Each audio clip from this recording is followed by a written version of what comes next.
সম্মানিত দর্শক, আসসালামু আলাইকুম। আজকে নতুন একটি বিষয় নিয়ে আপনাদের সামনে হাজির হচ্ছি। আমরা সাংবাদিক যারা তাদেরকে বিভিন্ন সময় বিভিন্ন প্রতিষ্ঠান আ প্রশিক্ষণ দিয়ে থাকে। সরকারিভাবে প্রশিক্ষণ দেয়া হয়। আ জাতীয় গণমাধ্যম ইনস্টিটিউট যাকে নিমকো বলা হয়। আবার press institute of Bangladesh PIB, বিশেষ করে পিআইবিতে সবচেয়ে বেশি ট্রেনিং হয়ে থাকে।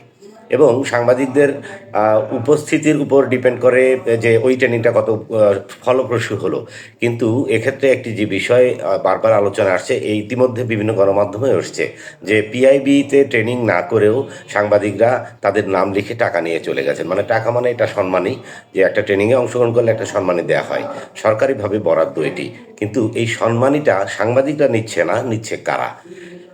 ওই যে নিমকো অথবা পিআইবি, এতে যারা কর্মকর্তা কর্মচারী আছে তারাই হয়তো এটা যোগসাজশ করে এই টাকাটা তুলে নিয়ে যাচ্ছে। এটা চলছে দীর্ঘদিন ধরেই।